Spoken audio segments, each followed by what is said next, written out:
Alright guys, this is the leaked Tecno Pova Curve 2, and if these specs are accurate, Tecno might be going crazy in 2026. If you're new here, kindly subscribe and turn on notifications. So without further ado, let's dive into it. First, let's talk design. Just look at it. This thing is clean. You've got that curved AMOLED display on the front with super slim bezels and a centered punch hole. On the back, Tecno is keeping that futuristic Pova identity. Geometric lines, bold accents, and that subtle gamer-style design without going overboard. It looks premium, not cheap. And at just 7.4 millimeters thick while packing an 8,000 mAh battery, that's actually insane engineering if they pull it off. It weighs 195 grams, so it's not overly heavy either. Plus, you're getting IP64 splash resistance, which is nice to see in this category. Now, the display is where things get serious. A 6.78-inch AMOLED panel, 1224 by 2720 resolution, super sharp at around 440 ppi. But here's the highlight, 144 Hz refresh rate. That's flagship-level smoothness.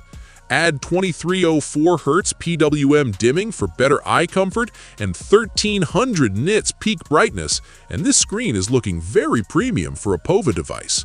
Gorilla Glass protection is there too, though Tecno didn't specify which version. Performance-wise, it's powered by the Dimensity 7100, built on 6 nanometers.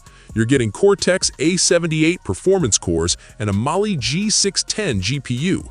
This is solid upper mid-range performance. Daily use will be smooth, gaming will be very decent, and with up to 12 gigabytes of RAM and UFS storage, this phone won't feel slow anytime soon. It ships with Android 16 and iOS 16, so it's coming with the latest software out of the box. Camera setup is simple. 50-megapixel main camera with PDAF and an auxiliary lens. It shoots 4K at 30 FPS, which is good to see. Selfie camera is 13 megapixels and also supports 4K recording, which is interesting. This isn't marketed as a camera beast, but it should be more than capable for social media and everyday photography. Audio is solid too. You're getting stereo speakers with Dolby Atmos, no headphone jack, but you do get NFC, IR blaster, FM radio, Wi-Fi 6, Bluetooth 5.4. Tecno didn't cut corners on connectivity. Now let's talk about the real headline, 8,000 mAh battery. That is massive. This could easily be a 2-day phone for most people, maybe even 3 with light use. Charging is 45-watt wired, which isn't the fastest in 2026 standards, but for a battery that big, it's respectable. Now the big question, $400 expected price. At $400, this is entering serious mid-range competition territory.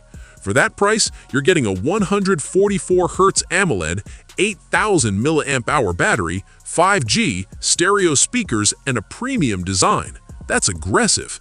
If Tecno prices it right in different markets, especially in places like Africa and Asia where the Pova series is strong, this could be a monster hit. Honestly, if these leaks are real, the Tecno Pova Curve 2 isn't just a battery phone anymore. It's starting to look like a proper upper mid-range contender. What do you think? Is $400 fair for this package, or is Tecno pushing it too far? Feel free to share your thoughts in the comments section.